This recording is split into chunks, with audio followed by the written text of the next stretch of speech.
10h39. Um dos assuntos importantes hoje, destaque de toda a imprensa, é a questão da chamada pejotização. O que é isso? É a opção que alguns trabalhadores fazem em serem funcionários pessoa jurídica, ou seja, suas pequenas empresas, microempresas, às vezes, prestam serviço ao empregador. Essa é uma questão que recebeu uma certa flexibilização durante a reforma trabalhista, mas que não está sendo reconhecida pela Justiça do Trabalho. Pelo menos é isso que diz o Supremo Tribunal Federal, que chamou para si a responsabilidade para decidir sobre esses casos. Para falar sobre esse assunto, a gente está em contato agora com o professor de Direito do Trabalho da PUC, Gabriel Santoro. Doutor Gabriel, bom dia.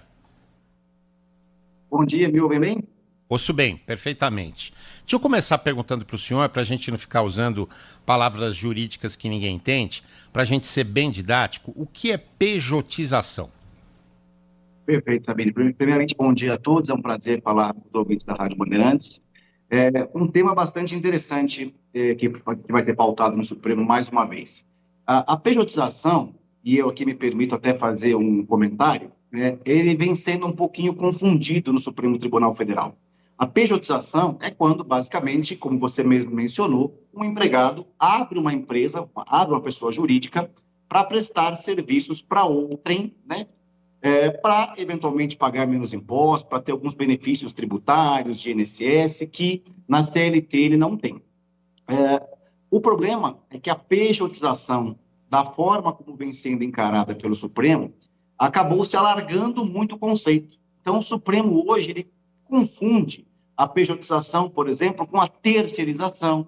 Ele confunde a pejotização com as cooperativas de trabalho. Então, o Supremo alargou muito o conceito de terceirização e todos os trabalhadores hoje que prestam serviços para alguma empresa, para algum tomador de serviço e que, de alguma forma, maculam a relação por meio de uma empresa, por meio de uma cooperativa, por meio de uma terceirizada, acabam vendo seus direitos trabalhistas lesados. E o que o Supremo vem permitindo, e é isso que está esse embate entre o Justiça do Trabalho e o Supremo, é o seguinte: mesmo que haja alguma fraude na constituição daquela PJ, mesmo que o trabalhador eventualmente comprove que ele foi coagido a abrir uma pessoa jurídica, que a empresa não deu opção para ele, mesmo assim ele não pode se valer do Poder Judiciário para reconhecer o vínculo de emprego que ele entende devido.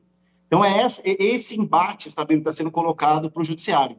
A Justiça do Trabalho entende que, olha, se houver alguma fraude na Constituição, seja da PJ, seja da terceirização, ou seja da cooperativa, se ficar comprovada a fraude, o vínculo de emprego ainda pode ser reconhecido.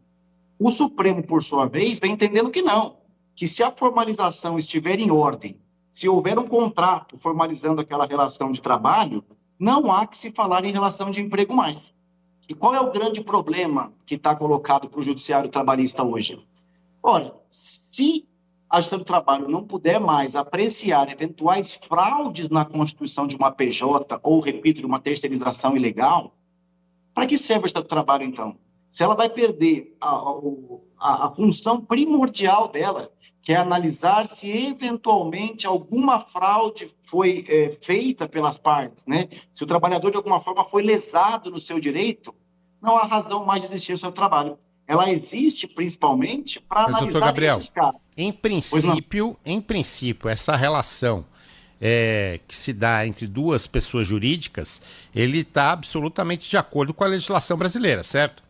Exatamente. E o TST e os tribunais regionais, sabemos pela minha experiência, eu atuo só na área trabalhista, os tribunais trabalhistas não estão desconsiderando a decisão do Supremo. Pelo contrário, os juízes do trabalho, quando atuam na prática, eles vêm colocando nas suas decisões, olha, o Supremo Tribunal Federal liberou a pejotização, o Supremo liberou a terceirização geral no Brasil, não se distingue mais atividade meio e atividade fim. Ninguém mais questiona isso no Judiciário Trabalhista. O que o Juiz do Trabalho continua fazendo é analisando caso a caso se existe alguma fraude naquela relação que foi constituída. Se, porventura, o Juiz do Trabalho verifica que não houve fraude, que o trabalhador não foi coagido a abrir uma empresa, que ele, de fato, prestava serviço com autonomia, o Juiz do Trabalho não está dando vínculo de emprego. O juiz do trabalho só está dando vínculo de emprego ainda e desconstituindo essa PJ, portanto, quando fica verificada alguma nulidade, alguma questão realmente que impede aquele negócio jurídico de ser concretizado. Exemplo, quando a empresa obriga o trabalhador a criar uma PJ para prestar os serviços, ou quando a empresa subordina aquele trabalhador. Mesmo prestando serviço, ele continua recebendo ordens, ele continua integrado ao ambiente de trabalho como se fosse um empregado disfarçado. Então, o seu trabalho está atenta para estes casos. O juiz, porque se a gente começar a liberar geral, toda a empresa vai poder se valer da PJ, mesmo tratando a pessoa como se fosse empregado. Então, é essa fraude, esse detalhe que o juiz do trabalho continua analisando no dia a dia.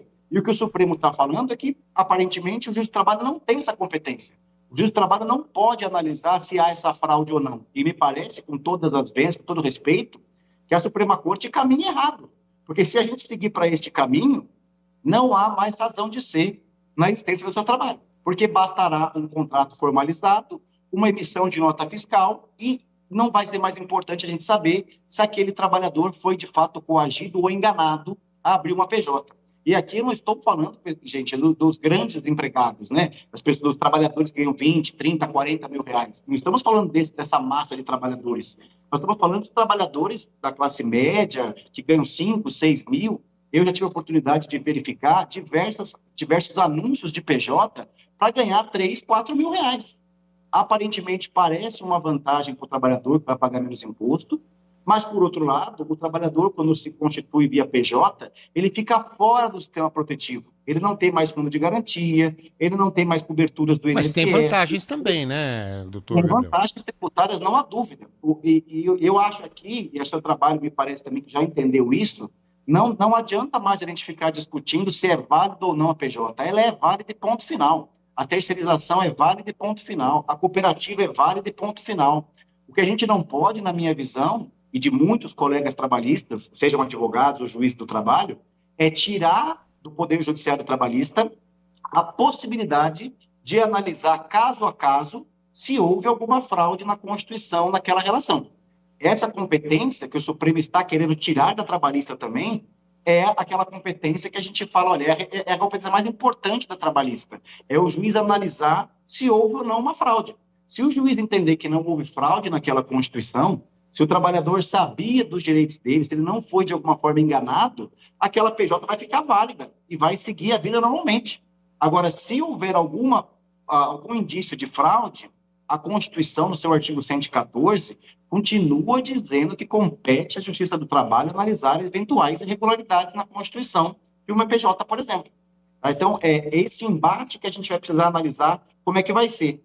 E eu posso arriscar aqui e dizer, sabe, se o Supremo, quando julgar o tema 1389, entender que a competência para analisar essa potencial fraude não é do Justiça do Trabalho, eu posso te vaticinar aqui que o seu trabalho não vai mais existir, não tem mais razão de existência do seu trabalho. A nossa principal existência, aqui eu falo como advogado trabalhista, professor na área, a nossa principal existência é analisar caso a caso se houve eventual fraude para prejudicar aquele trabalhador. Doutor Gabriel Santoro, professor de Direito Trabalhista da PUC, muito obrigado pela sua participação no Manhã Bandeirantes hoje.